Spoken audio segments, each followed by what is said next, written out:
Good morning, everybody. This blessed Sunday morning, the 16th of July, we have a representative from K2S Auto, K2 Double Center, right, Mr. Kestian Padia, and we have 4 representatives here who are participants in the program that we intend to present this morning. So, the San Juan SDA Church, through the Education Committee in conjunction with Mr. Padia, will be presenting a basic auto maintenance session for us this morning that should last approximately 1 hour to 1.5 hours. I want you to give your undivided attention, and we'll just start with a word of prayer before we commence the program. Our Father who art in heaven, we come before Thee, thanking Thee for bringing us here safely this morning.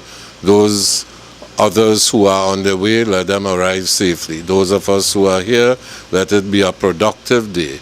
Give Mr. Padia the skill sets to explain effectively to the ladies present here today. Give us all patience and peace to do all things to Thy name, praise, honor, and glory. Amen. Thank you. I'll now hand you over to Mr. Padia.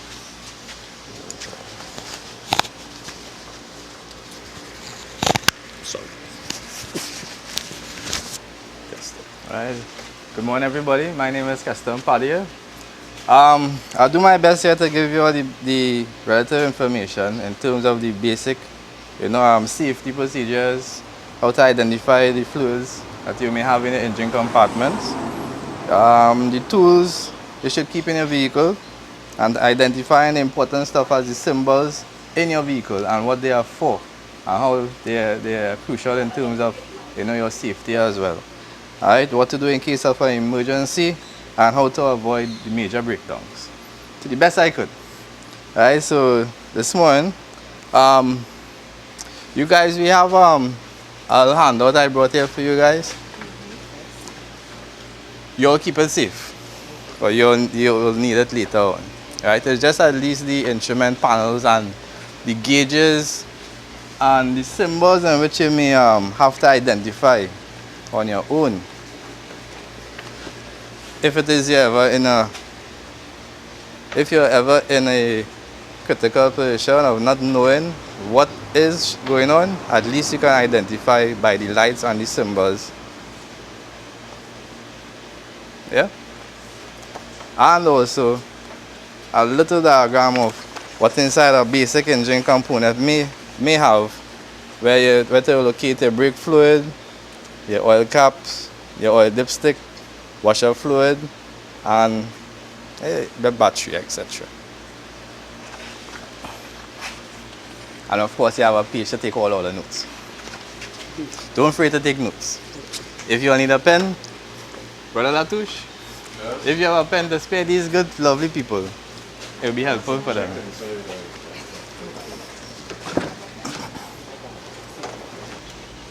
Alright, so this will be your typical engine layout, where you'll see a battery. I mean, it will be on either side. The battery could go either this side or this side, and some are actually even in the trunk. Would you know? So, if you have a manual for your vehicle, I suggest is you take a good look at it to identify at least that, in case of anything, if you need to change your battery or get a jump start. So you have a basic layout, like I said, a battery here. Your filter, at least for mine, goes here. This is your coolant, your brake fluid, and your power steering windshield wash. As if you could identify in your diagrams, you'll see where it is the symbols. The first page,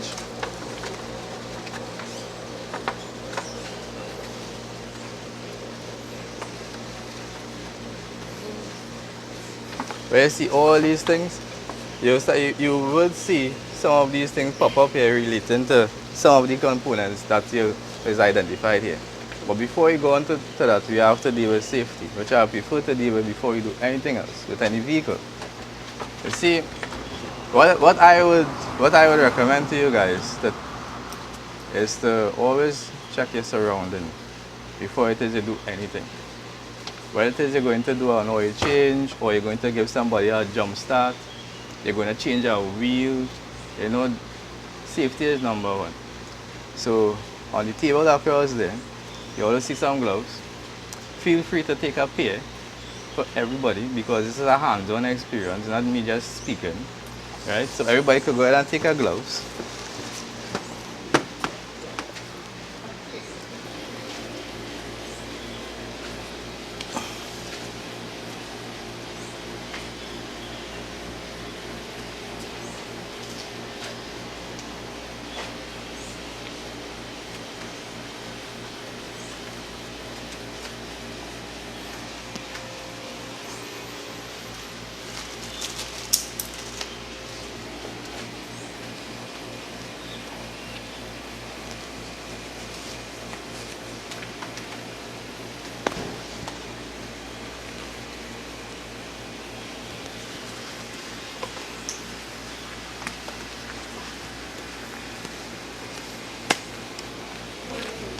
Good morning, good morning. Yeah? Get your gloves. Now if this is too much for you to hold, you can put it down, yeah? Feel free to put it down. We can always run through that after we finish. Right? Whether it's on the car, wherever it is, well, better we put it inside. Yeah, I'll let Brother Latush put it inside. Sorry.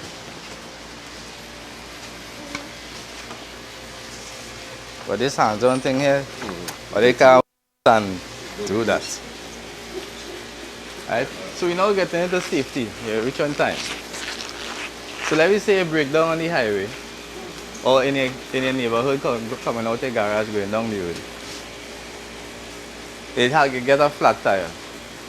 What's the first thing you're going to do? Panic. Ah! Right?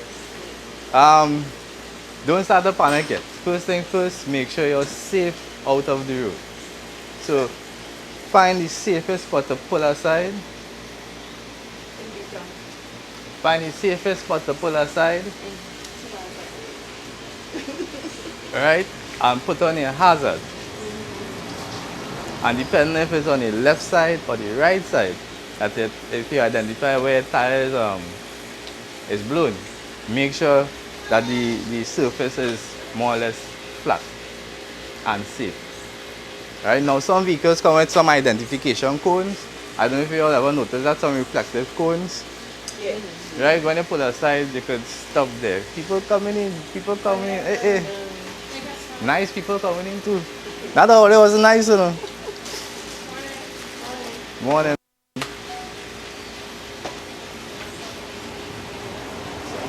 Alright, so I'll just wait for these guys here.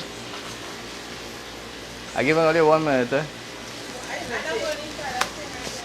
That's alright, I give them 1 minute.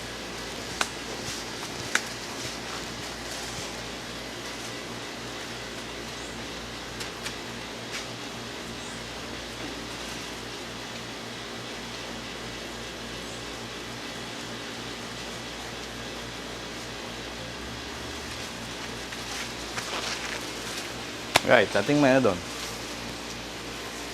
Ooh, next 2 minutes away.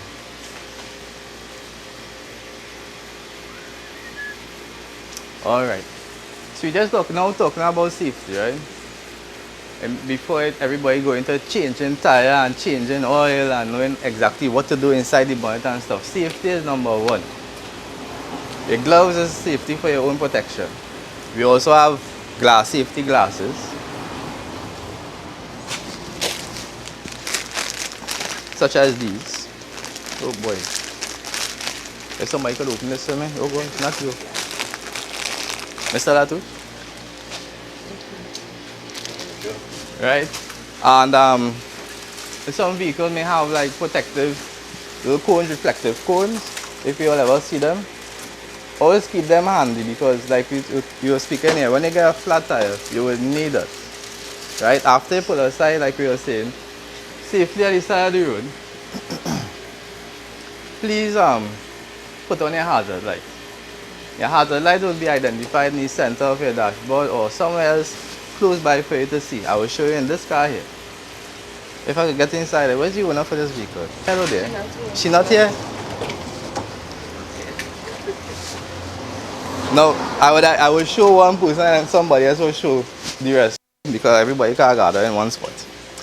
But with the leaflets I gave you, which I'll give to the rest of you guys, right? There's a symbol that will always be for your hazard light. Everybody know what the identification symbol looks like here? Oh, you know? A triangle. Yeah, this little triangle thing. That thingy my thing there. Right, once you pull aside safely and you want to change your tire, what you should do is have a chuck. Make sure your handbrakes is up, I should say. Make sure the vehicle is in park, even though you're panicking and stuff, and the vehicle is switched off. If you have occupants in the vehicle, please have them exit the vehicle.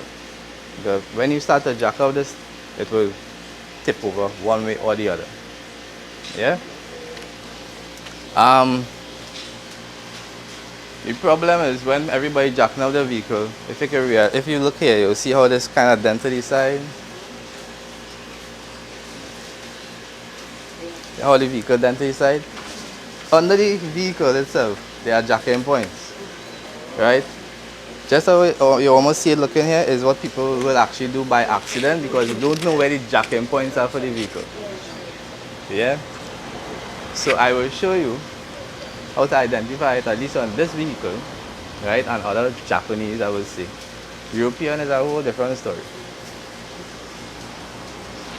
But once you know it will translate into more, If it, like it shows the points here, it won't translate into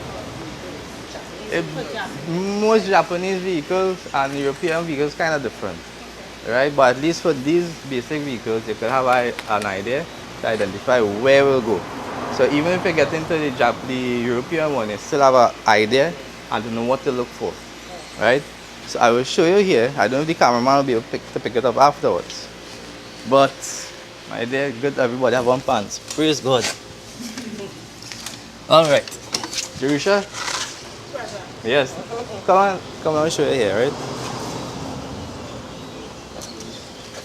If you realize, there's a long beam here. yeah, And there's two little strokes here. right, There's the strong point of the vehicle where it is you put your jack to lift it up. right, Yeah? yeah. So you put it right between here. Right, so you'll get a jack like this. When you come in a vehicle looking like this with this little space here. Yeah? Right. You get it in between these two spaces. And keep it secure right there. Yeah, assuming it move. Right? Now, while it is that is secure there, don't jack the vehicle up yet. I will. Thanks. Don't jack the vehicle up yet. Because. This is when you have a manual jack, but if your jack is a hydraulic jack. Oh, you'll get to that. You'll get to that. Right? Chucks. Some vehicles have it, some vehicles don't. You could get up. Let me help you. No, no. Okay. I was trying to decide if to get up or to just stay down. Well, you can stay down and help me. Some vehicles have it, some vehicles don't. I would suggest to you all, even though if your vehicle doesn't have it, even a stone do. Not a big heavy stone, but a reasonable size. Right. Right? To chuck, not the bad tire. Don't chuck the bad tire. Right? Because that's going to move it. Right. That's going to be going up in the air. So you chuck the tire that's going to be on the ground even after the vehicle is up in the air. And you chuck the front and you chuck the back. Question, right? And chuck the back. Question. So now is And chuck the back. and chuck the back. Right. Question. So this is if tire on the next side burst. If the tire on the front is burst, if the tire on the next side is burst, You chuck. chuck out, chuck Yeah. it, chuck the back. Right. Right? So what about the placement of the jack? No. If it was this tire was that went down, where you pitch jack? Right. Well, No. I understand the question. So if you have a different tire that's flat, where are you going to put the jack? Right. Good. The same identification marks I showed you, which you show them, Yeah. right, is on 4 points of the vehicle, Right. 4 corners. Right? So you, by identifying it, you can't miss. Right. Yeah? That's safety. Right? Pull aside the road, make sure nobody is going to bounce you down. I joking, eh? Your vehicle in park, your handbrakes up. right? Your cone, if you have a cone at the side, and press your hazard light so people will identify the vehicle has a problem, Right. right? At least you keep yourself safe. And I would recommend, as much as possible, if it is the tire is flat on the highway side where cars are going, and you can come out of that lane, or as far as possible, do that. If the vehicle could turn around to go on the other side of the road while you do the necessary repairs, do that. Because you don't want to have a boomsy cock up in here, so. Right? And a man watching it and forget what side of the road you're really supposed to be on. Yeah? And then the breeze blow and the skid going up in the air. Woohoo! I just see it. Just see it. Right? So my car, a block. It's not angled like a normal chop. Right. Right? When I got the car, my car is second hand, of course. When I got the car, the driver before had these 2 blocks in it. Yeah. Usually that's what I would use. So if somebody's going to help me, that is what they would use to chop. Does the chop have to be an angle chop, or is that sufficient? Should I get an angle chop? I would recommend you get an angle chuck. Hence the reason you understand the ruling, right? If you have no other choice and that's all you have, you still be careful to put it, right? Being mindful that it may not be the best option you have, but at least it's an option to keep you a little steady, right? You all asked me about a hydraulic jack, if it makes a difference. It doesn't make a difference if you have a hydraulic jack or scissors jack like this. What is important is that you find the strong point when you jack it to carry the vehicle up in the air. Because if it is used any other spot, it will go up, but you will bend the whole bottom of the vehicle and it will look like that. Not that this is because of, right? Good. Yeah, show them with the points on. Yeah, you go ahead and show them with the points.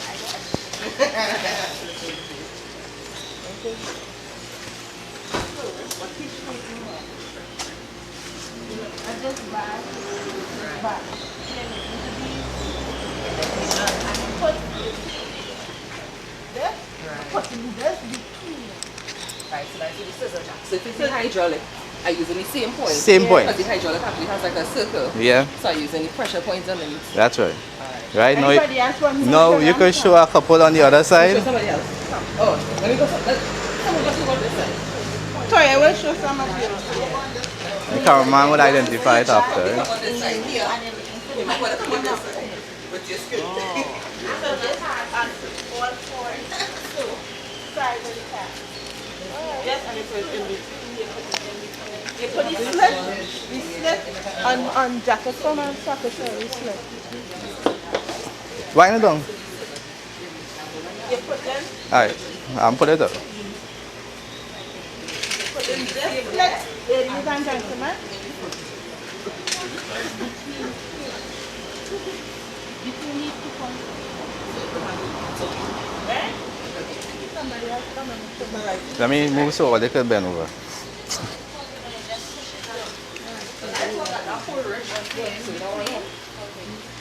Hello there. Anybody else? You don't see?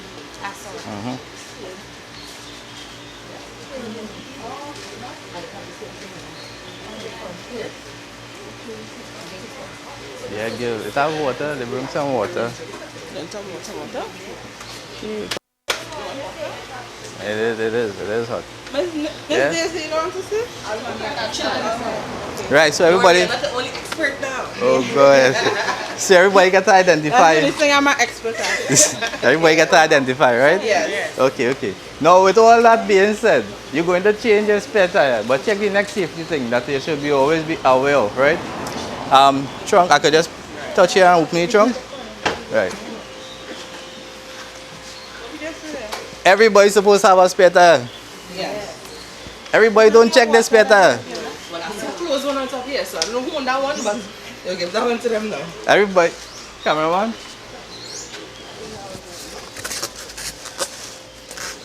If you identify in the trunk area, you will find a spare tire here, right? Which is supposed to be hard at all times, right? At least once a week, or you check it now. They don't take it on a Sunday, Yeah, things just happen. Once a week or Sunday, you just pull in and push your hand and make sure it have air in it. So even though it's not being used, it can still air out. Yes, yes. But Even look at though. that. And the tank will go bad and the fire. Right? Yeah. Okay. As make sure you have a spare tire at hand at all times. You can never tell when you get a flat. That is why I would just suggest at least once a week. You're washing on your car, you'll take it until lift that up and check. Right? That will save you a whole set of major headache. And you have to be driving on a flat tire and damage your rim. Good day. I run everybody off the road with yourself. Alright, that. Hmm? Yeah, and Is your, it a problem and if your you jack. have the tire, your spare tire, a little bigger than your... if your spare tire is a little bigger than your other tires, is that a problem? If your spare tire is a little bigger, A little bigger. Because of the PSI, what does the tire? It's okay. That, the size. What will happen is that you look funny going down the road. Right? But it's a spare tire. The important thing is a spare for you to go to the tire repair place to repair your tire, not to drive all over the place. If you realize on this one only shows you only 80 kilometers. If you go faster than that, you run the risk of running off the road or damaging the tire again. Okay. Right? A spare tire is not to take you from Port of Spain to Turku, going at 120, holding on to the steering wheel and your seatbelt at the same time. No. It's to reach you from point A to point B to the nearest, they call it the tire repair shop. Right? The closest place. Not speeding. No. Don't do that. Let's be honest. If the tire went out before the tire shops open, you might have to go to work, clock in at work, and then run away But from work. let's try not to do that, because guess what? You run away to work, go to work, and guess what happens? Some emergency will pop up. You never could tell a disaster take place, and that same tire and all you're thinking could get you. That was your last spare tire, and you pick up our next nail along the road. And you say, oh boy, how I bad lucky so And well. then you call road tire. Well, if you're so lucky to have it, right? But they are there. Always keep 100 by.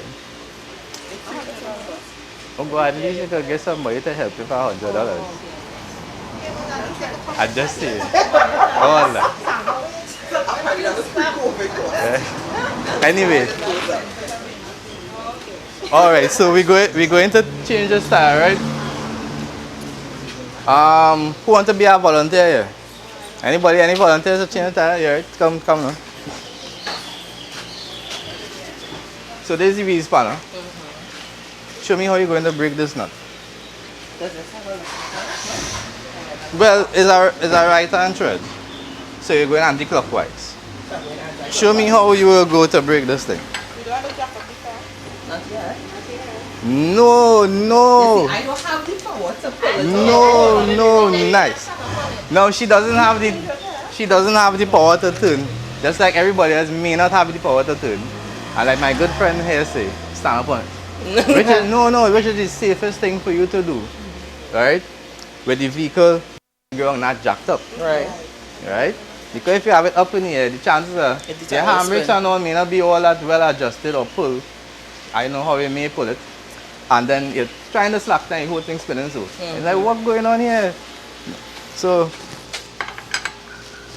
done. Alright? Don't fit it on all up here. Oh my gosh, don't do that. And you need to be careful because this is metal and you don't want it to dig in your foot and cause more injury. Right. Well, sorry, not more injury, but any injury to yourself. Alright, so you set it at a reasonable place. Alright? And don't figure because it's down here, you have to go all down here. You could turn it to fit to the right angle, right? And you gently put your body like this. And use a strong foot.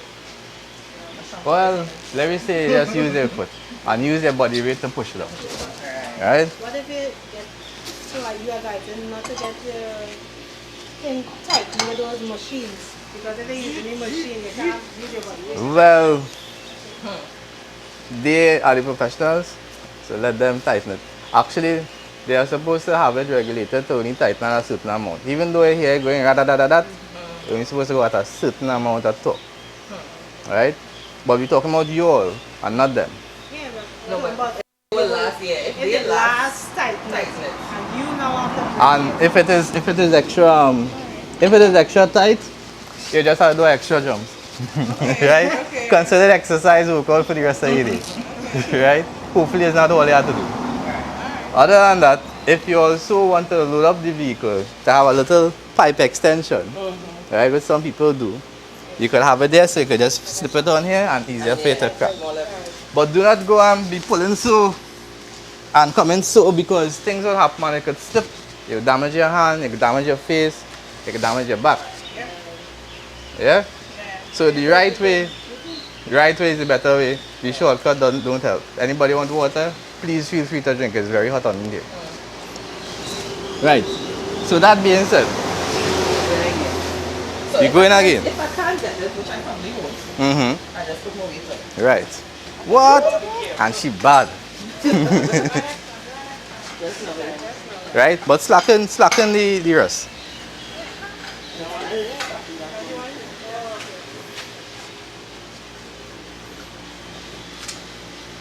Oh, I just want tight.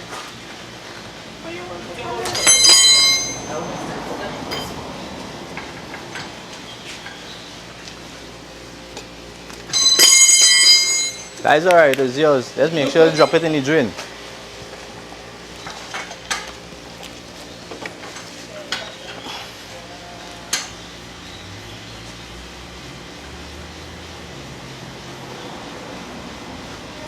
Stand up, yeah, stand up on it. You see, I don't want to put my foot up and I'm going to split up, pick up in my face and hit my. Anti-clockwise to slacken and clockwise to tighten.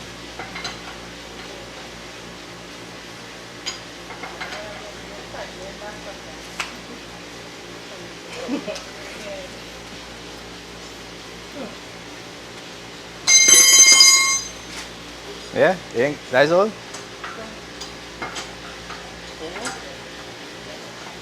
Yeah. Right. Now at this point, don't slacken all out and take them all out because the vehicle will drop on you. Right, so we getting back a jack, we putting it back there. I'll get our next helper for that. Yes. Anybody else? Anybody else? Come on. ladies, don't All rush at right. once. So remember the identifying places. Right, so put it on that point.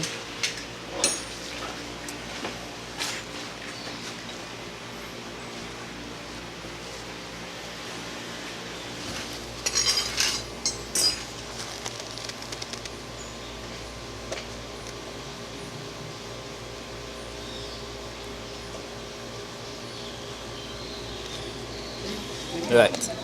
Let me just make sure. Right. Right. Now remember I told you, if it is changing the tire on this side, right, make sure the tire on the opposite side is strong. Right? So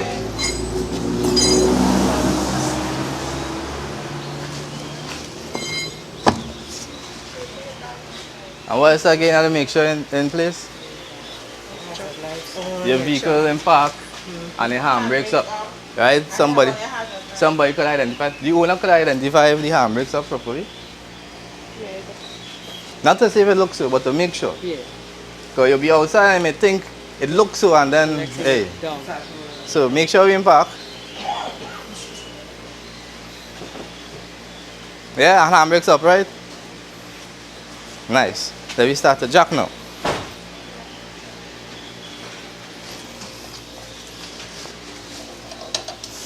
Now you think at this point it would be safe to jack just like this. Not necessary just so. You see, hold on there. Depending on the surface here. Now the vehicle already supposed to be on a flat surface.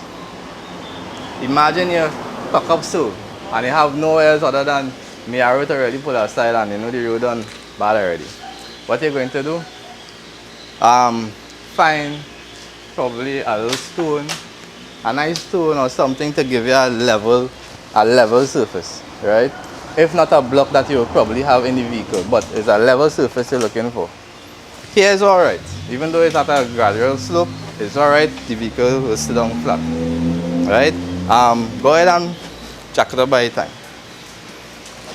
And we're using this and you fit it inside of this. But I find this was really short just now. Right? And hit it. Now when you turn in, you're looking at making sure that the jack is not falling down. Take your time.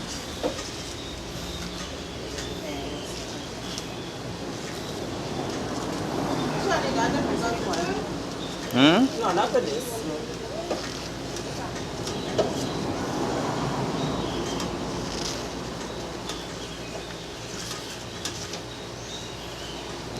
And she get easier. If the tire was flat, she have more line up to do it.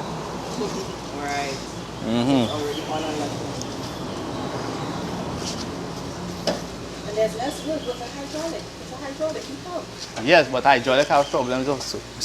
So we get into that. Alright, let me see if the tire is off there. No? Jack up until it gets off.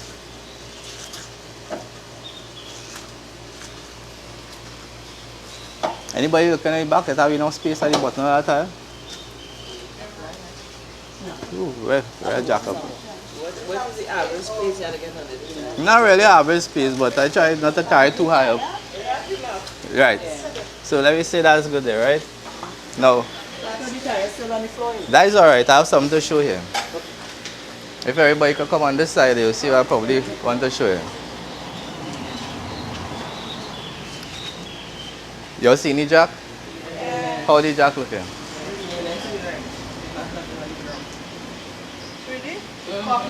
If you come on this side, if the cameraman could pick it up, he now could identify for the others. Cock on this side. It's The what? The where? yeah. So what happens if it just start to rock on this? If it go too much, like a vehicle pass and the breeze rock it, that could actually topple the vehicle over. Right? The safe thing for you, I mean, people will not tell you, but what you should do, when it is your jacking, just before you're about to take off the tire, just give it a rock to see how much, because you see how thin that is and how heavy this vehicle is. Right? I will do this other part here. That's for your safety. Right, so we up here. You're gonna take off these wheel nuts. Hopefully that's up enough. Oh, we gotta go up some more.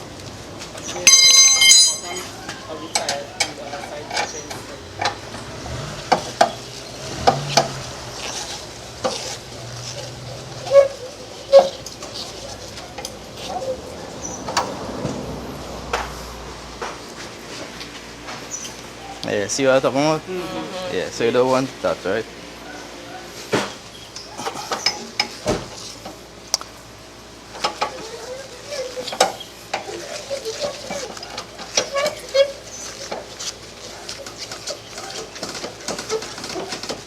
No, it's not your fault, you did well, right?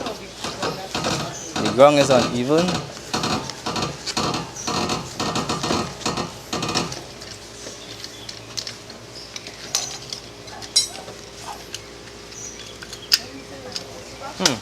What do we have here? What do we have here?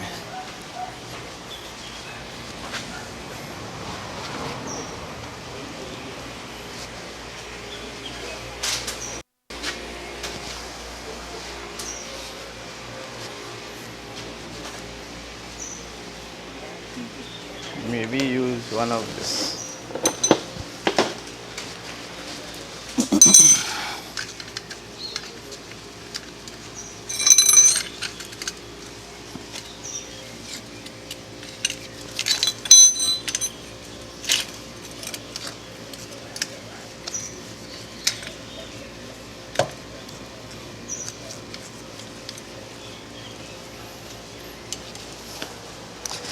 Let me see what will happen here.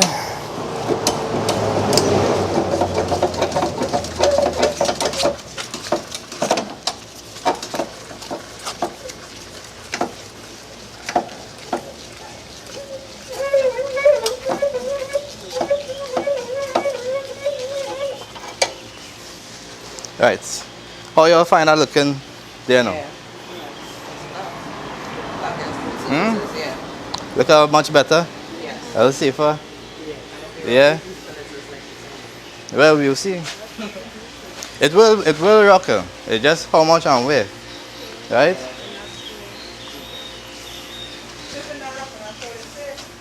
They would not, with this type of jack, you will not get it to rock at all. No, with this type of jack, you will not get it to rock at all. Or any other jack, matter of fact. Once you're up, you will get movement. It's how much of movement you get it. You don't want it to go this way or that way. But what you will do, you take off all the wheel nuts.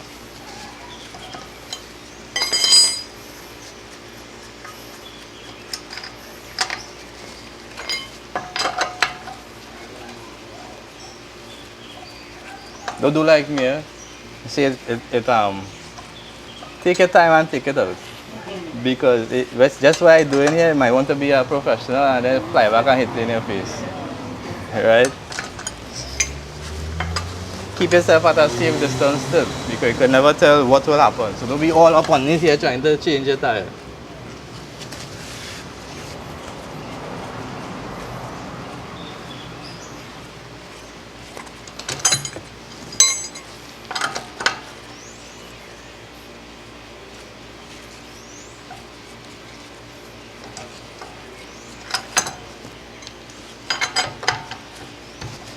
Oh, and somebody didn't take out the next nut. Who is the one that take out this?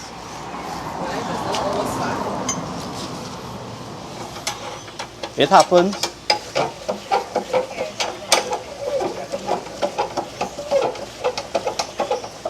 Right, make sure your tire is touching the ground.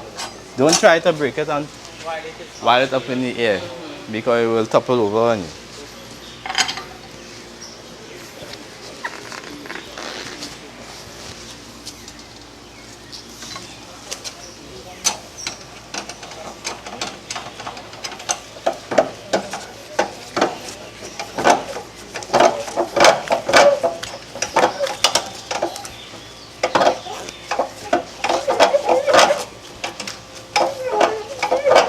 Something falling.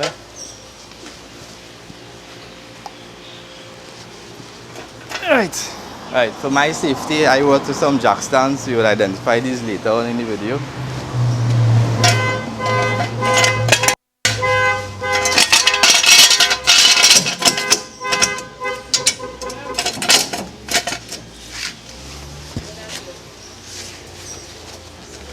That's not actually for there, but for safety for me, for this demonstration, we use it there, right?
Right, so let me say the vehicle is jacked up in the air.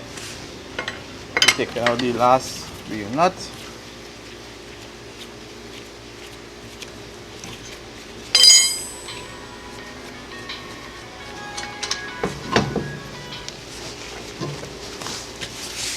Right. Once you have this off, put it under the vehicle. Yeah.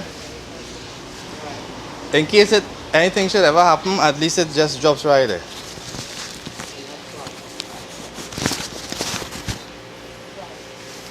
Yeah? Makes sense, right? Yeah. And nobody will think about that, so what? No. Right? So when it's done that, you could just take out your spare tire, fit it on, and tighten back up and do the reverse procedure. Yeah? I think this might be the hardest thing I'll ever have to do on a vehicle. If we're out on the road. Change that tire and be safe doing it. Huh?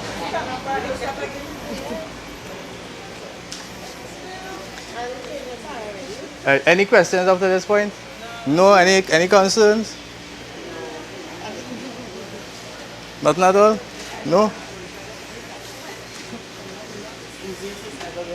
It's easiest, right? I try to be... Actually, for someone to explain, usually you just see it done and you have to figure out the rest of yourself. Right, and you can understand why, Yeah. right? And how is the better way to actually do it for your own self. Yeah. And you can show off in front of people.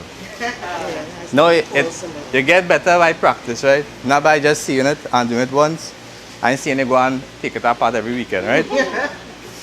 But if it is, you could, anytime you get a flat or somebody get a flat, remember at least the steps and write them down so you practice it for yourself. The memory is not the best. First check the vehicle.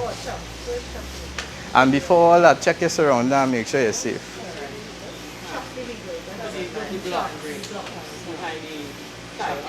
Oh, okay. But we'll go over the procedure before. Right, I'll finish here. Right, so You can't find a stone or nothing to chop the vehicle. if you can't find a stone, Or anything to chop it, till you All still right. raise it up. so the question is asked, right? The question is asked. If it is you have no stone or anything to chuck the vehicle, what do? You pull your handbrakes up as high as you could. Make sure the vehicle is in park and do the best you could do. Right? Not having a chuck at hand. Right? Everything, Extra cautious. but be very extra cautious because you don't want the vehicle to roll on you. The event of things could happen, could happen. Yeah? So when you raise it up. As much as, not just ride it, pull it up as high as.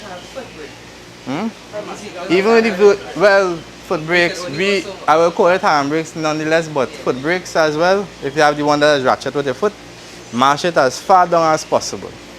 That's the important thing, to give it the maximum support you're looking for. Yeah? Now the bad thing people do when it is they go to put on tire, they just take it and throw it up just so, especially for women, they don't know how to maneuver. Because you have to fit 5 studs in a little round hole. I wouldn't say anything else on it.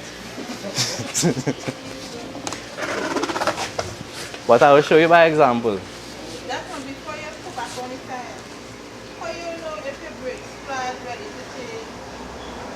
How you know? Yeah. Well, Other than the squeaking sound. well, see, you want to ask me before. No problem. The reason why I ask that because sometimes you buy a brand new brake. Mm-hmm. You know what I'm talking about, right? Yeah. And it's from the time you change it, it's squeaking. It's squeaking. It's squeak, squeak, squeak. You don't have to squeak first. You don't have to. Not squeak, but they make noise until they wear down against you. Some, not all. 2 things happen. Like in this case here with this car, right? I know the cameraman will get it, or you all will get it too. There's a lip on the edge of the rotor. Right? If I could get this here. Here smooth, and then you have a... So sometimes, some people, when they change the disc pads for you, they give you an oversized disc pad. So it covers this part and all. So when it's wearing down, it's not touching the whole surface, just this little edge, and it's making a squeak. Or you may see a set of lines in some of them, well digged up. All that and all the same effect you'll give it. If it was just this, consider you have this edge all around here. And this fresh brake pad trying to get into this. Then they have also to consider the material of the brakes. If it's not the original one and you're only using a metallic and not a semi-metallic, right? I mean, you may not understand what that means, is that you have more metal in the material than asbestos or brass. You'll get a lot more squeaking no matter what day, time or year it is. So quality is better, not quantity. Yeah. you think it's an expensive one? And it's thirsty. Well, it all depends, like I say, on $20 grand. the surface is one, the quality of the brakes you're getting, and whoever put it up for you. Anything else on this before I go up? What's the outfit for how you know when it can change? Oh, when it need changing, there are two unfortunately I work with a discard. But you will hear this squeaking noise when you're driving, just rolling along and hearing squeak, squeak, squeak, squeak, squeak. Check your brakes because there's a little sensor at the edge of it. A metal thing that hits the metal and metal contact here before it goes down totally. Right? So you will hear that. And by inspection, a little flashlight, it shine between the wheel, and if you look between, you'll see the friction surface. Here. I don't know what I'm looking for. You know what you're looking for. I'll show you. Turn yourself that direction. Let me see you have your wheel off already. You stoop down. And you look between the metal surface. Here, you see in there? Yeah. Yeah?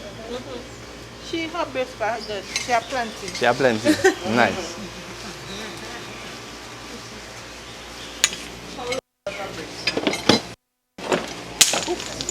And how much? Yeah, the amount of it. I will answer all that question after I mount this whole thing up. I don't want to just jump ahead. Alright? So we're going back to reinstalling the wheel, right?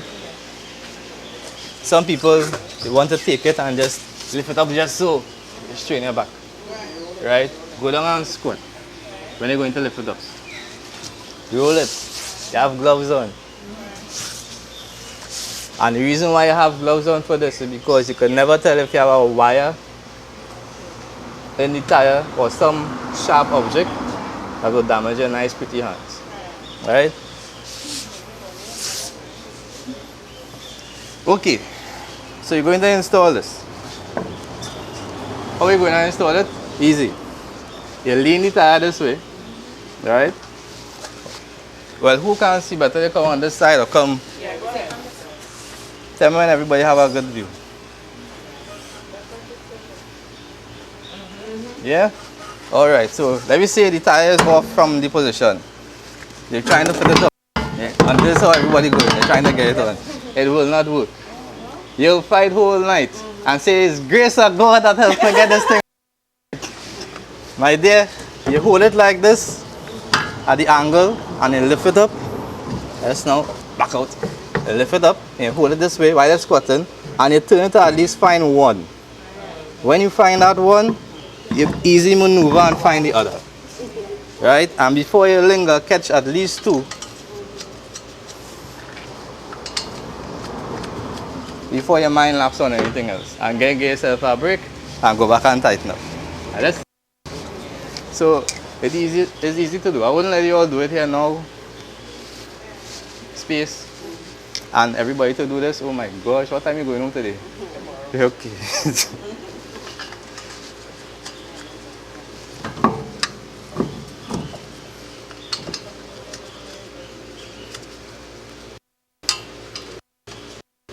Right, now even if you catch up the nut like this, when you tighten it up, make sure you tighten it flat. Because when you tighten one side, it will go up like that. What I do with the spanner. When you tighten one side alone, sometimes just one side tighten here. See your tire coming out, right? And you might tighten here and then you find, okay, tight enough, and then when you're going down, you're hearing lack, lack, lack, lack, lack, lack. But what is that? What is that? I mash up something under the car? No, we just say, need to go and check your tire.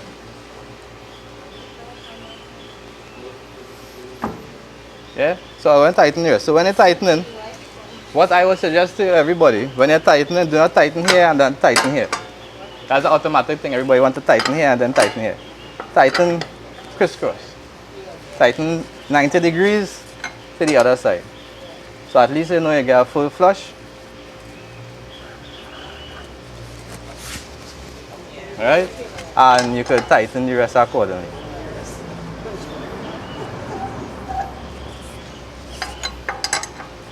Don't do what I do in here. If you do practice, take your time. At least you're sure and you're not going to damage yourself.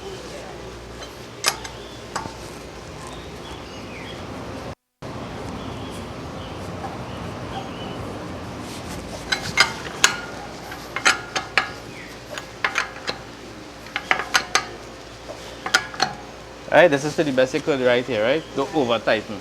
Just strain your back for yourself, right? Right, when you're done, you just jack back down. And you're going to, not yet, not yet. Now somebody help me here. Just jack up a little bit for me here. Somebody, anybody, just jack up for me so I can take off my my jack stand.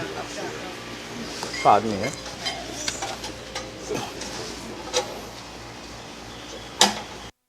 Well, first to begin, you're holding this wrong. This is not supposed to be held like this. You get this on the other side. So you could hold this end with one hand and by the turn in the other. One here and the other right here. And you're holding this end down here. Okay. Whichever is a better hand to hold. Like that. I just saying. Hold it like, don't hold it upside down. You'll damage yourself. Hold it that way. Yeah.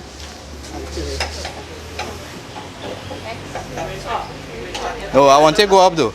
Go up a little bit for me. Go in next way. Clockwise.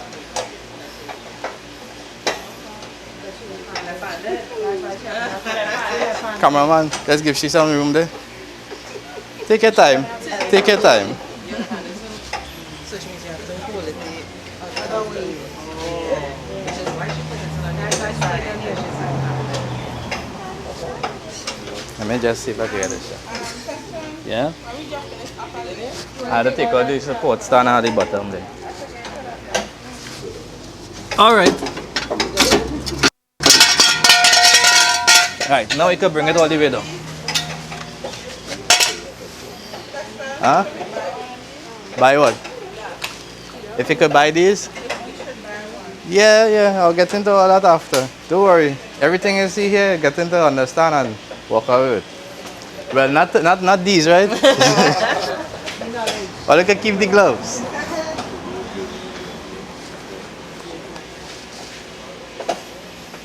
May I help you there?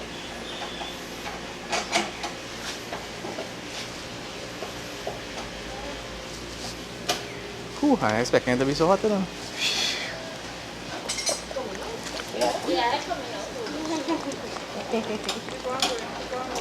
almost there. Yep.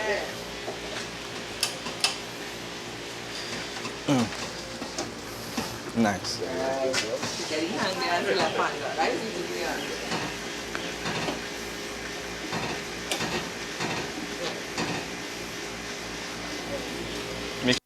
Well, right?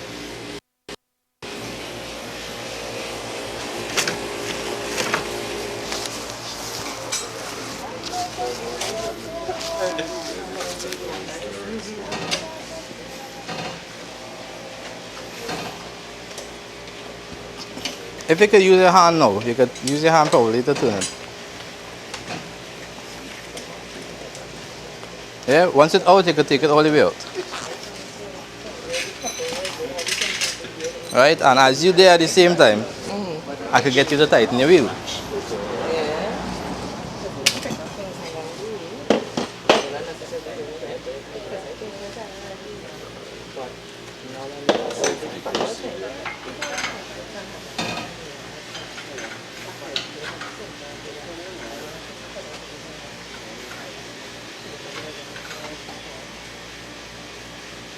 Right, now don't do that. Yeah, use your foot and step on it. And once you're comfortable there, don't afraid, mash it hard. Don't stamp it like a cockroach. Stamp it like a big stone you're trying to get on the ground. Right. And do the same thing with the others.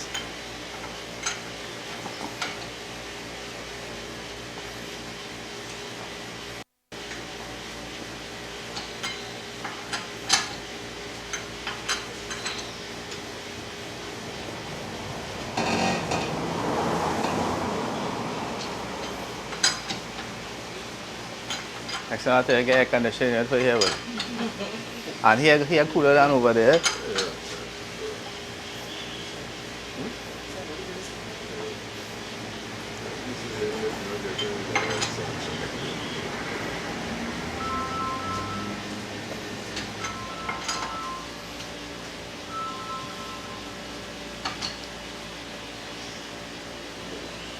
Right. You good there? Let's start to do this again. Once you know you start and you're comfortable and sure, make sure. That's right. Nice. Now you see what happened with her there? She slipped the spanner forward and stuff. Now if that was happening when she was doing that on the ground, without supporting herself properly, you could have damaged yourself. Right? A good example of that. Right. So that is that tires change. You don't chop? Huh? Chop? Yes, you could unchuck. So that's tight enough. I would have check it later, but it's tight enough. Keston. You think she take off the hazard? She done? No?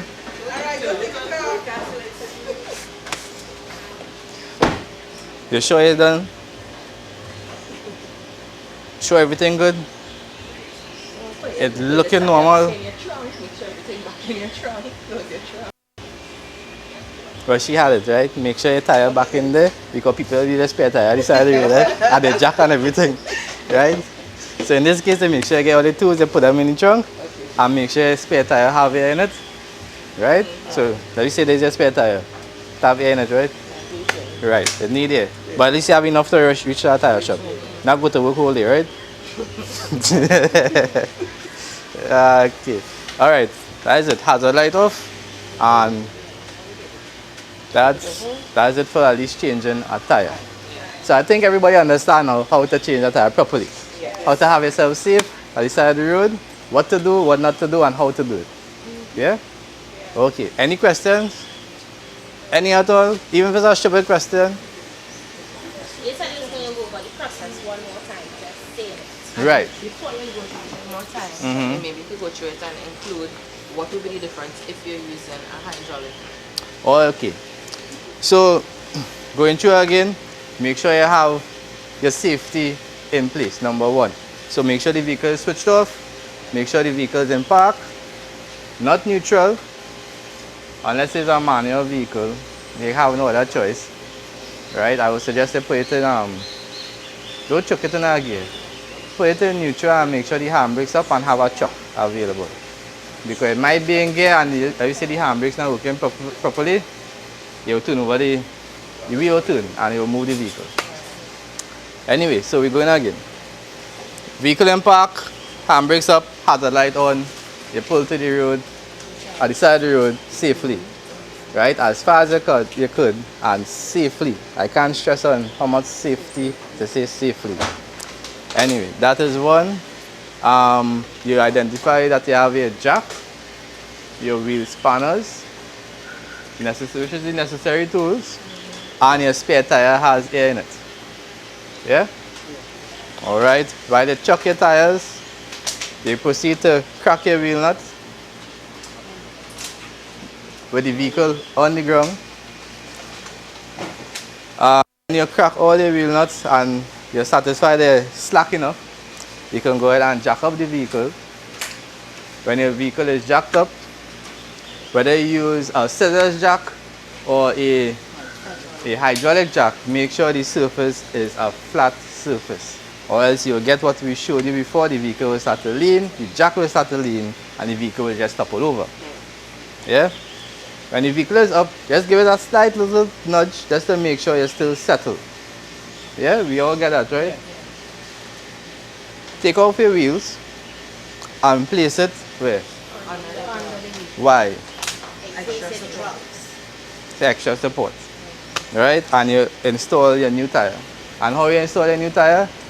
You squat down and you lean the tire forward and you find one hole and line the rest up. Don't try and find all one time. You tighten up your tires, your wheel, your drop the vehicle down, you double check it on the ground to tighten and make sure they're all well secured, and you move your chocks, put your spare tire and all the other tools in, and you're good to go. Just make sure when it is you're coming out from the curve, you put on your indicator and don't drive up with your hazard light. Nice. I think we're good there? Yeah. Now, the danger in the two jacks. As much as the hydraulic jack is nice and fast for you to jack up and everything quickly, the two have its disadvantage. If the scissors jack is not supported properly, it will fall, the vehicle will topple over. And the hydraulic jack, if it loses pressure, it will drop down on you. So while you think you're up in the air and you're safe and secure, and I buy the best jack possible. Nobody had nothing on me. When they realize you're up in the air and the whole car coming back down and you're dead because you had the best jack. Just say, be careful and mindful of how you're keeping yourself safe. Don't be too presumptuous to think that everything is well. Alright? That is why we put the spare tire at the bottom in case of anything. So you have a hydraulic jack and dropping down, at least you're on the tire, not on you. It's easier to get a breath of fresh air than to go back out too. Is there any way to check the pressure in your hydraulic jack? Well, I can't tell you how to check it. It doesn't matter testing it. It better matter you jacking up and see or carry by a specialist to check to see if your jack is good. Right? But if you do see residue around the hydraulic jack, tell yourself it's leaking and get it checked and serviced properly. Right? I think that should be it for tires. And plenty on safety, eh? For one tire, right? Don't worry, the engine don't have all that, but there's still something to be careful about. Right? Huh? A brake pad, well, brakes actually last as long as, let me put it like this. However you drive is how long it will last. So if you're driving every day and you mashing brakes every day and mashing hard to boot or driving with 2 foot. I ain't saying you, I'm not saying you. Why you getting all defensive? Some people do and they realize that they're smelling the burn and it only lasting like 3 months or 2 months. Right? Then it's all depend on the quality also. So the factor is plenty. But if I have to say generally, if you're doing plenty driving like me, maybe a year, or maybe 8 months. You changing more than that? No, Oh, the way. I tell them to change it fast because It depends. If you're driving like me, you're right. Right, you lasting like 3 years, 4 years. So because the last week take about 4 years before they change that, now this one is telling me to change it. And I think the 3 years and I ain't driving all this car, only everything, so it's kinda. Well, that is why you do the inspection for yourself so you know. And I will show you how to do the inspection for yourself. Where you just get a flashlight and then watch between the window there to see how much material life you have. Take out the tire for that? Don't have to take out the tire. Like this one, once you have space like this, you don't have to take out the tire. So you want, let me show you. No? To check if you have one of those cap rings that If you have the caps on, it's hard to change and see all that. So take the flashlight and you look in between this window here, from here, right here. From which part? And you'll see the thickness of the material of this part. Can you see it? So you'll try in between there and you can see it between here. You see it? What you see it? See that bluish thing? A bluish thing. Stoop down properly. You gotta go down, man. You gotta go down. You gotta go down. Let me see. I'll go and put my head by your head. Eh? Ooh. You had to be able to see it from there. You seeing? Yeah. Yes, yes? Yeah. You see the material? So you see how much you have. Okay. You look like you sound like you're in 2 shorts too. Yeah. Huh? Yeah, but I think I better show you from this end.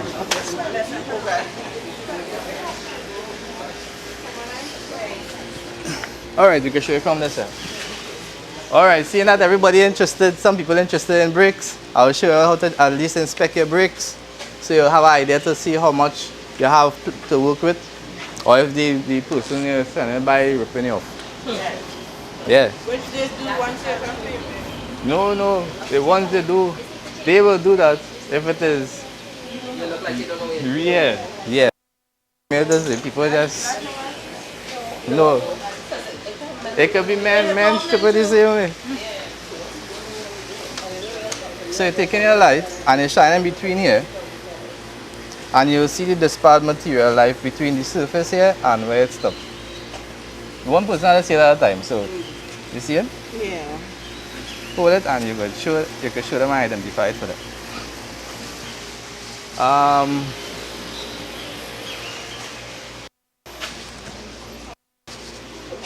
Anybody or everybody who want to see how much life this lady have on hers?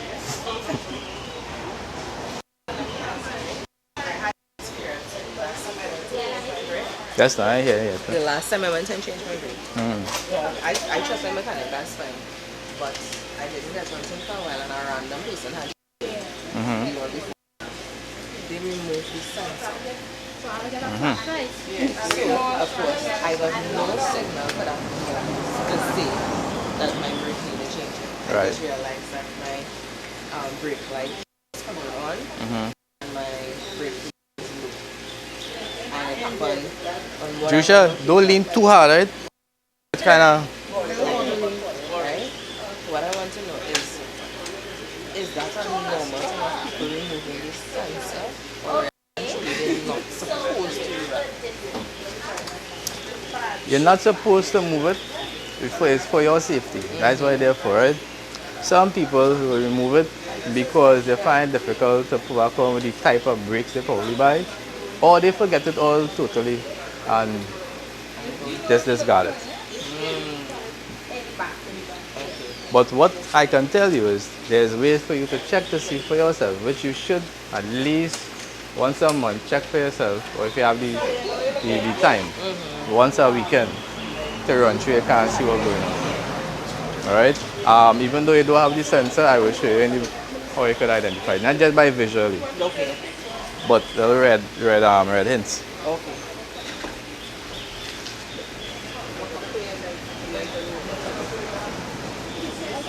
Right, let me all who don't see, everybody see already? Let me go to my vehicle across here.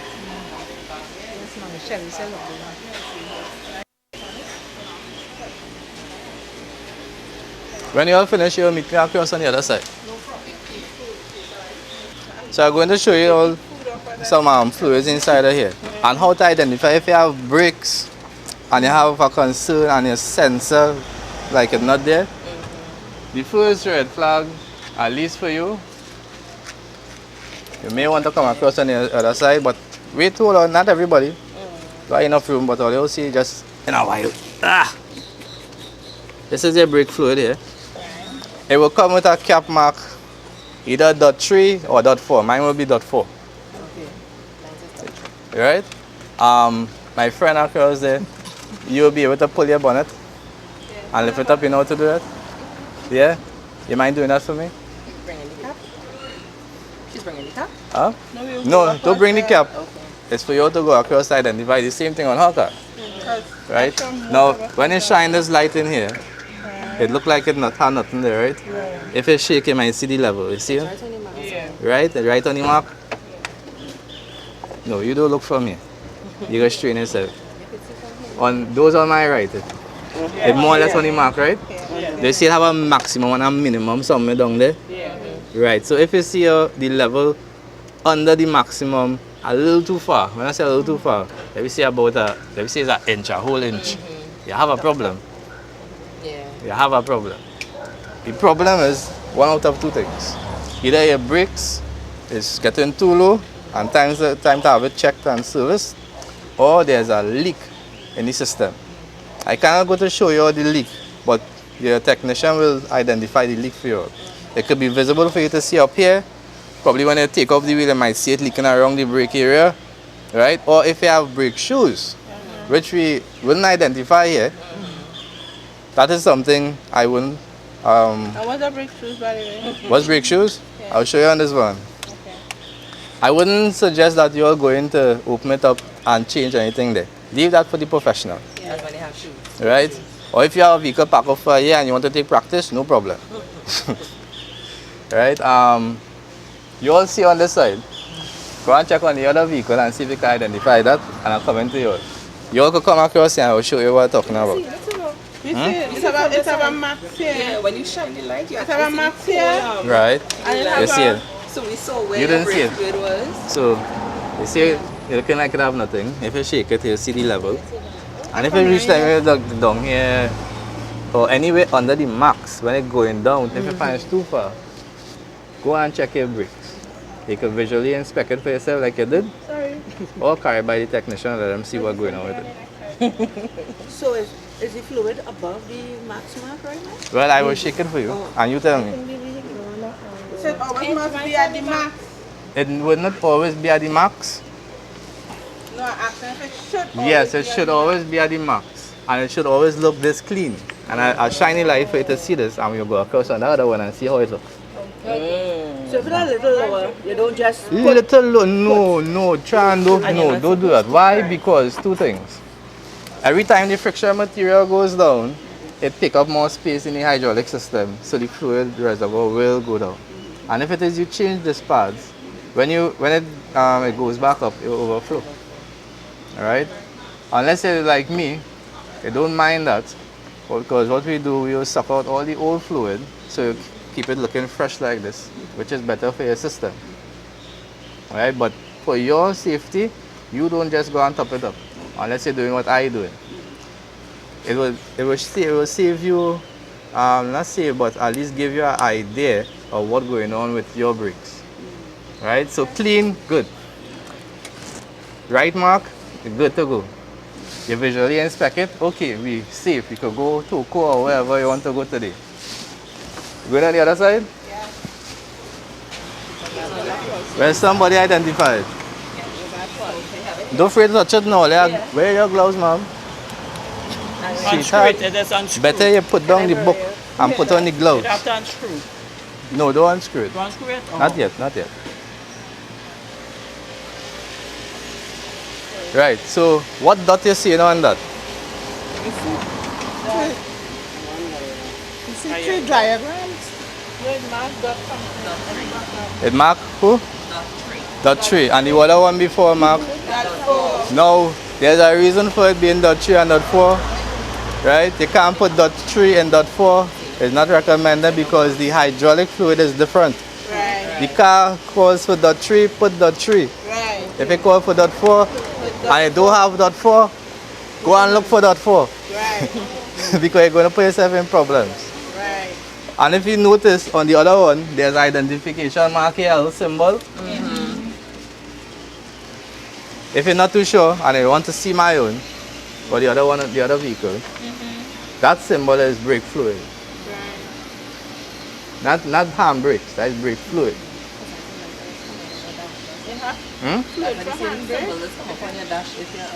Similar, right?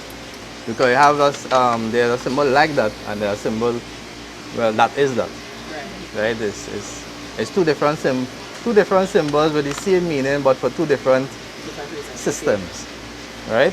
Grease money. The man grease money. I'll get to that. I'll get to the wrong fluid. Okay, the light. Remember I shine inside of mine? Yeah. Shine inside this one and tell me what you think about it. If you're seeing it properly or anything. Don't afraid to put your light down in the hole. Well, I don't want to put it down because the brake fluid is right up. That is alright. How it looks? It's right up to the max line. It's right under the max line. Right? And when we inspect the brakes, we realize the brakes have plenty life on it. So you can understand what I was telling you. Yeah. Right? And the condition. What do you think about the condition? It should be cleaner. Well, let's tell me what you think about the condition. What do you find it looking? Too brown, too yellow, too The who? thing is, if you know what brake fluid does look like coming outside the bottle, it doesn't look like this. Okay, compared to my own across there. Yeah, it is dirty. Right? Compared to this, right? So is that a problem? It is a problem. For one of two things. Well, I cap it back. Yes, go ahead and cap it back.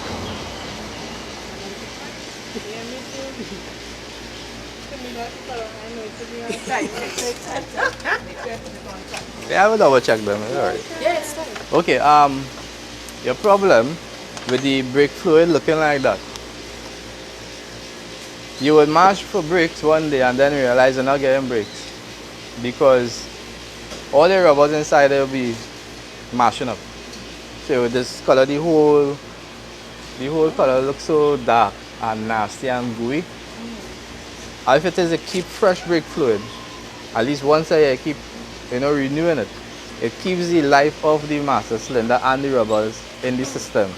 So you'll find a vehicle after 30 years, they never had to change do any major work on this reservoir master cylinder.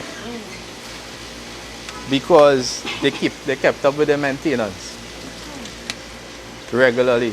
Even though it may cost a little more, it saves you in the long run. Right? And you have the confidence to know when you march brakes, you sign up and you're good. Yeah, you'll carry it into the service station, well, whoever your technician is, and they will flush it out and give you a top up. What happens with brake fluid, everybody wouldn't know, is that even though it's there and looking nice, every year, or not every day, every day, it absorbs moisture. It's hygroscopic. Right? So while it is there and you never use any kind of figure, it's all well and good. Even a vehicle in the company, and it's outside there, the elements, hot and cold, the fluid will absorb the moisture in it. So that's why when they say all the rubbers mash up and they have to change it, that's what they're talking about. Yeah. Right? Problem, alright. If the cameraman could identify, right? This is the master cylinder reservoir. Right? This is what controls your brakes. Sorry, down here is what controls your brakes. Sorry. The metal part. That the reservoir sits on. Alright? Any other questions on that? Nope. Somebody who?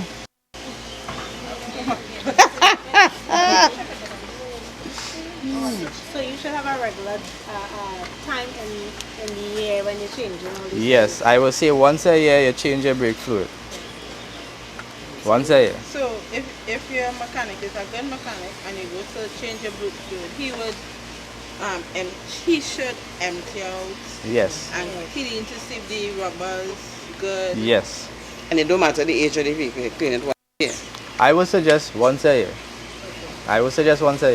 Now some vehicles will come with a preset like probably a BMW or Mercedes Benz. They will tell you service due for brake fluid maybe 2 years and it will count down for you.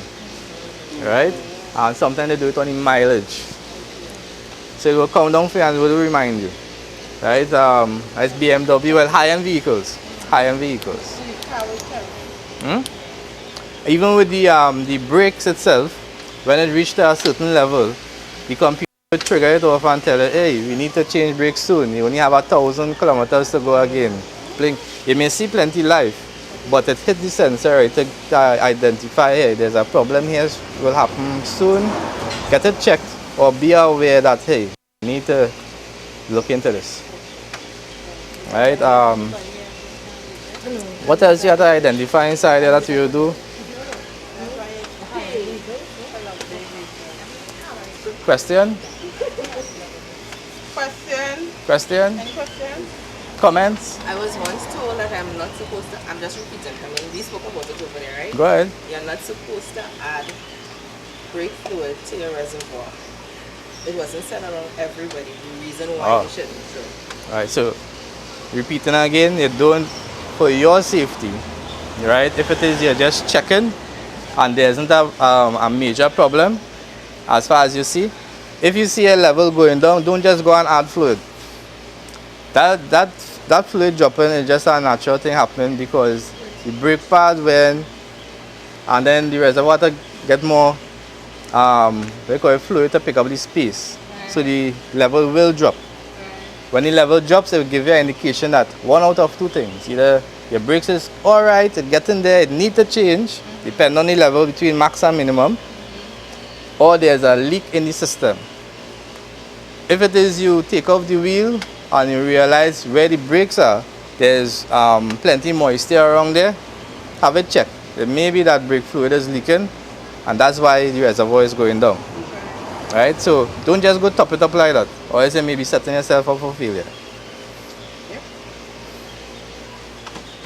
Okay. What else do we need to identify on that? I think that is good where it is there. So we see the symbol on the brake fluid cap, right? And you identify the same thing on the other one. And you realize there's a difference in the fluid that you would use. I will show you now the two types of fluid. If I have the two types, I think I have two or one. I will show you. Whether it's your parts place or Quick Shop or MP, wherever, they will sell you a little yellow bottle like this, or green or blue or red, right? It doesn't matter what color. What matters is what you see here. It marked .4, and you use .4 in whatever vehicle marked for .4. If it marks for .3, make sure you pick up for .3.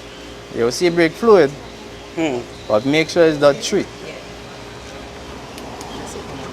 Because it was upside down.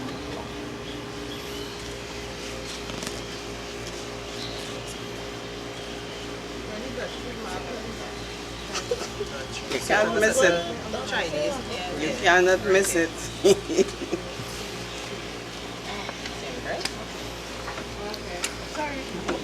Okay.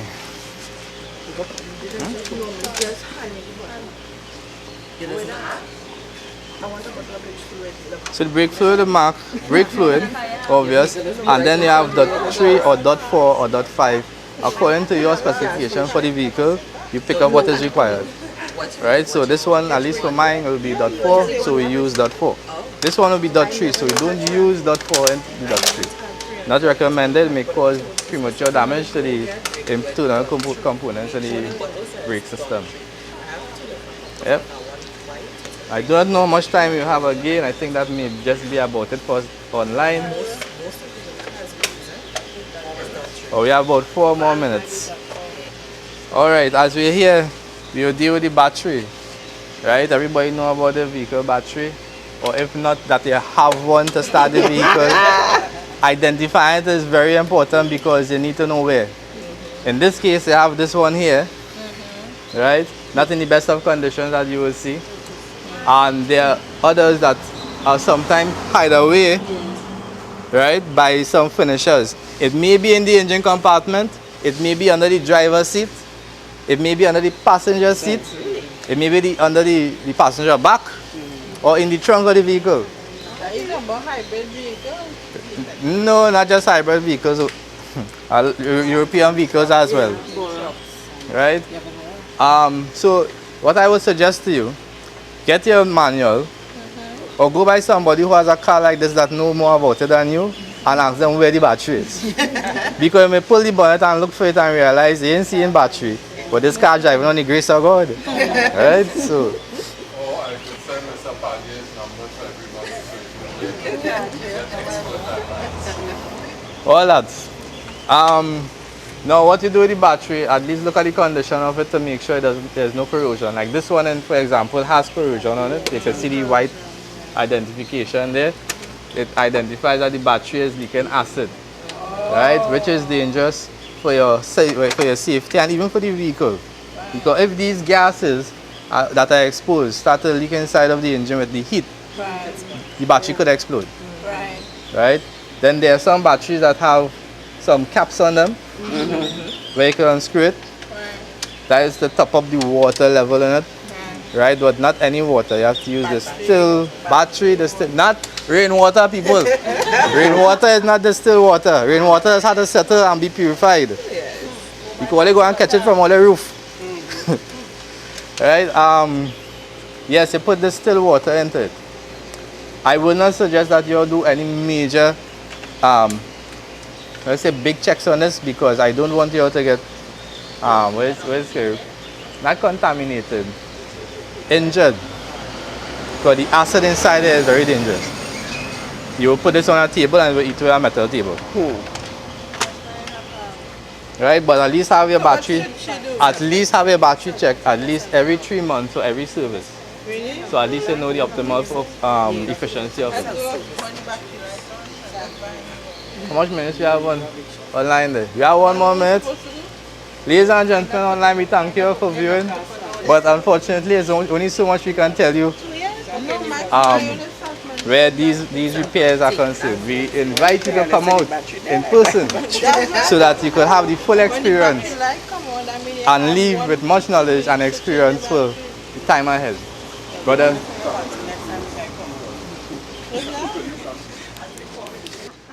all right, so let me see how I could simulate jump starting a vehicle for you guys, so you could do it safe. First, we'll use a jump back. So you know what a jump back? No, a jump back, in case you don't know, is a portable battery with leads on it, right? Where you can hook up negative and positive, right? In case your vehicle battery run dead or low, to give you a quick start, right?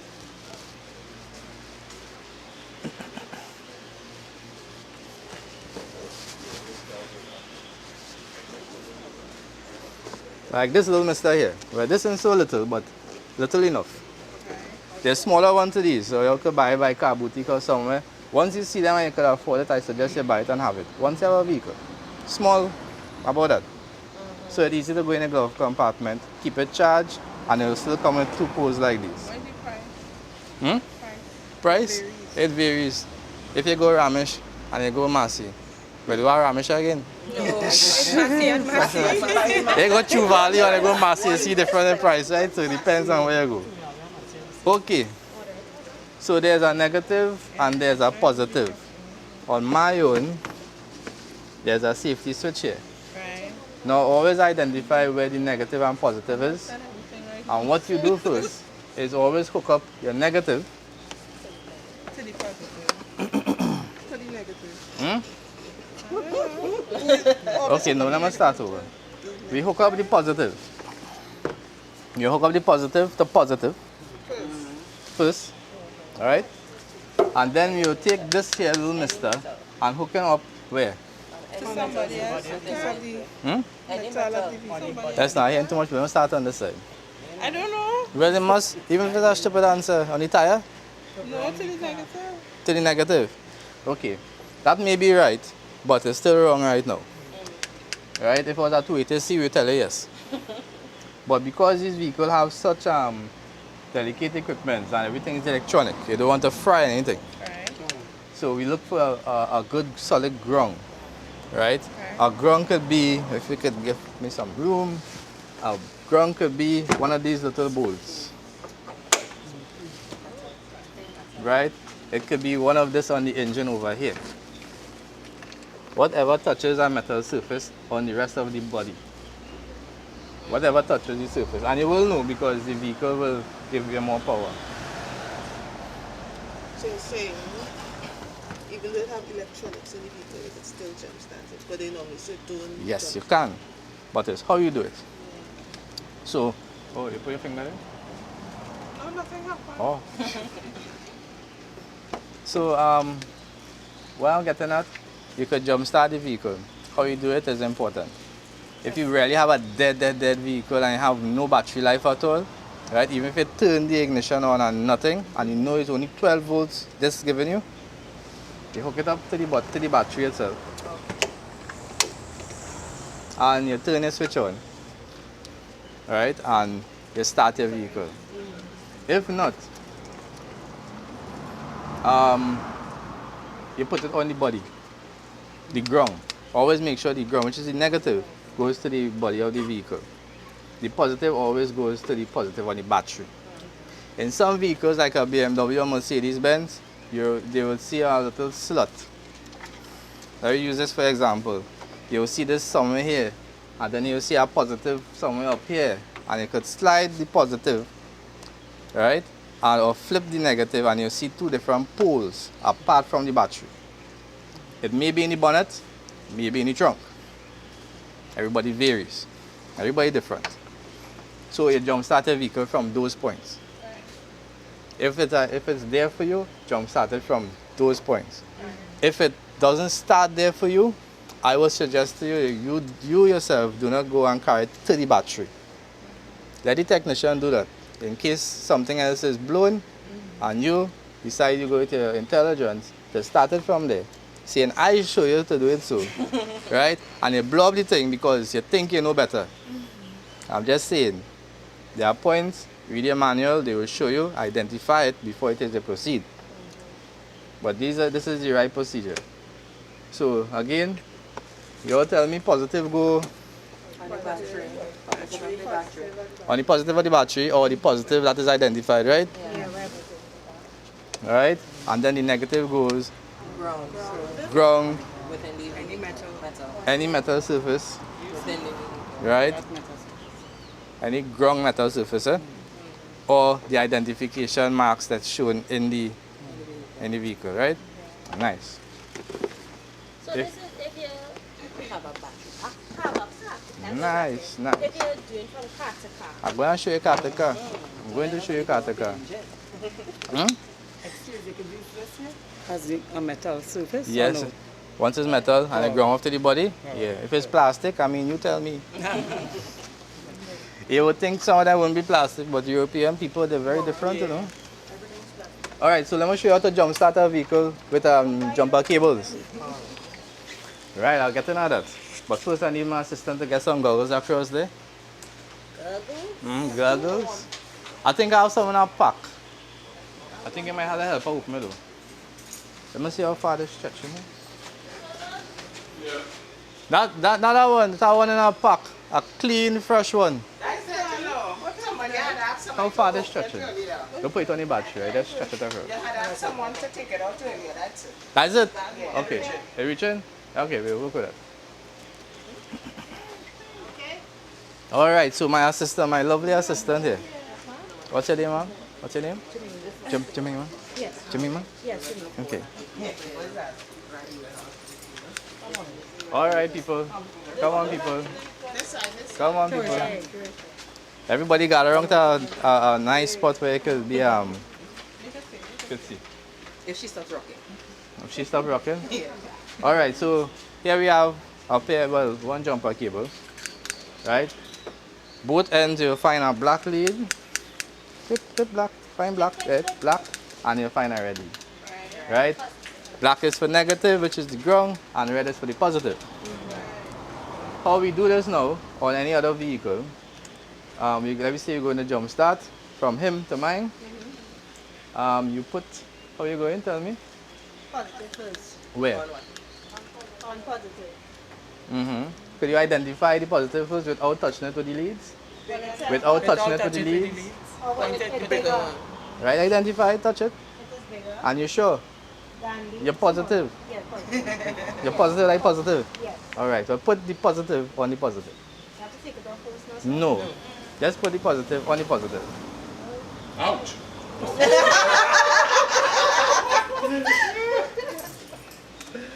I can't get this on it. Please, Good. Alright? So while you put positive on positive there, I know in turn, with my lovely assistant, will go on the other side. Me? Take this positive and see if you can stretch across to that positive there. See if you can. What's your tummy? Yep, positive there. Will it reach? Can it reach? No? Alright. No. Okay. Here what? Pretend. So positive goes on positive here. Yes. So let's say that's it there. Yes. Right? Negative goes on negative. Who's From- the one that did that battery? You? Yeah. Okay. Right? Negative goes on negative from the live car. From the light car. Right? Car that This one good. working. This is one that's working. Right, this one working. Right? And he's switched off, by the way. Right? switched off, He right. switched off. Then you take the negative and you put it on the ground On the somewhere ground, on the- Right. That the dead car. of the dead vehicle. Right. Right?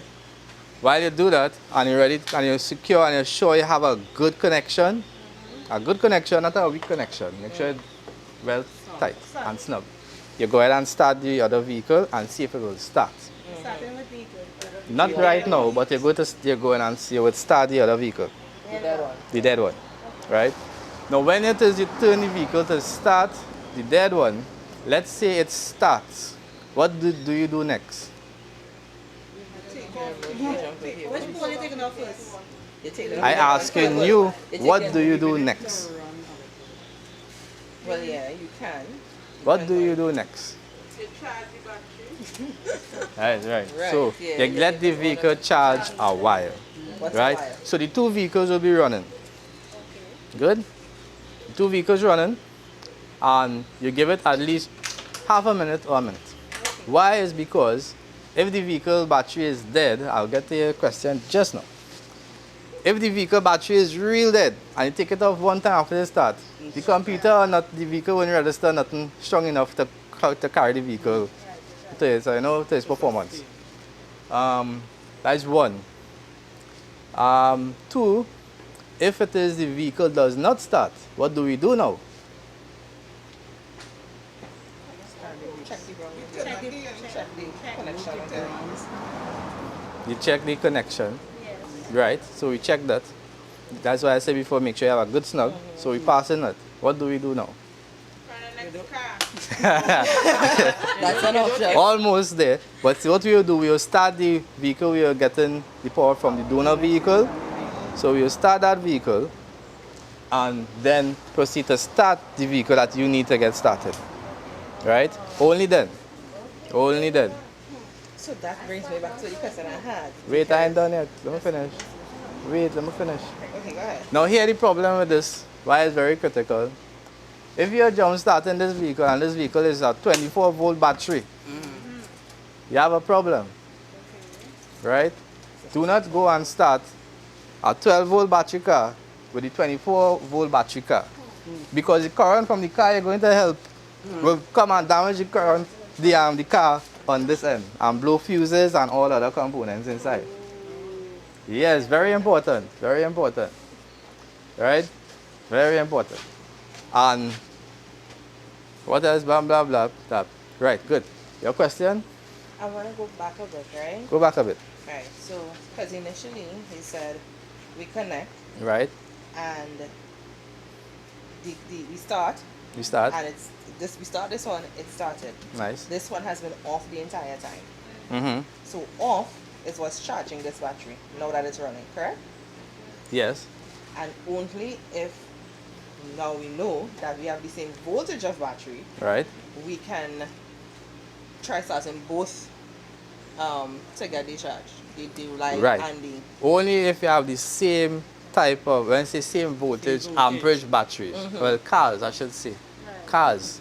Right? Because the battery will vary to a 12 volt, plenty amperage and all that. right, But 12 volts is the most important. right, If it's a 12 to 24 volt battery, leave it alone. right. Tell them call TCM or 800-42. Or pray to Jesus, he send a lightning bolt for it. Right? Yeah, sure. Well, in the past, it seems like we have been doing it wrong because we usually, the vehicle that is not working, we usually put the negative on the negative, but now you're saying put it grounded. So what damage it would have caused if you had done it that way? The damage it will cause is because every, let me say it like this. Your house current, you know when TNTech, let me say current gone and they send the current back, it come out with a surge. Right? This vehicle will be fine because he running. But as soon as this one starts, you don't know what surge you will send back. Because you don't know why the battery went in the first place. Something could be grounding off. Right? A wire could be grounding off and cause the battery to die. And while it is you jump start with a good Samaritan spirit, right? Saying what would Jesus do? Right? And realize you crucify your own self to the cross by being a good Samaritan. Right? So the safest thing for you to do is ground. Why the ground? Because between the battery in your vehicle to the ground and the body of your vehicle, right? Whether it's there or here, there's a fuse. So if there's a surge of over amperage or a jolt of current coming, it will blow the fuse before it blows any other component in the engine. That having been said, that doesn't mean you don't start the vehicle from the donor one, from the ground out as well. try do that first. So which means you're actually grounding both vehicles. So you could ground both vehicles. Yeah? So as if that doesn't work, we could try directly to the battery on the live vehicle. If that doesn't work, then you take the chance to go directly there. Okay. Then ground off all negative. Always ground off all of them to the body first. Right? If you want to do more and go directly, you take the chance. Right? I'm not saying anything will happen, but I'm just saying be careful. At your own risk. Well, everything is at your own risk. Yeah. Now, I had my good assistant wearing these goggles because things happen. And the battery, these batteries have acid in them. And you can never tell when one will blow up on you. Even as we stand up here now. Okay. No, it's true. Even as we stand up here now, you can never tell. While the vehicle running and it's being charged, right? The fumes, they expand. Right? And because it's plastic, you realize it's plastic they're encased in. There's only so much it could take and then it would explode on you. That is one. Mr. Paddy, Yes, ma'am. on behalf of the Education Committee of the San Juan Seventh-day Adventist Church, I wish to offer you a small token for the great job that you are doing with us here, giving us your knowledge, and we ladies appreciate it very much. Well, I do appreciate that you appreciate me, and my services are here to render for you all as long as you all need it. My number is 737-1101. Feel free to call me anytime before 2 a.m. Thank you very much. You're welcome. And may God continue to bless you all.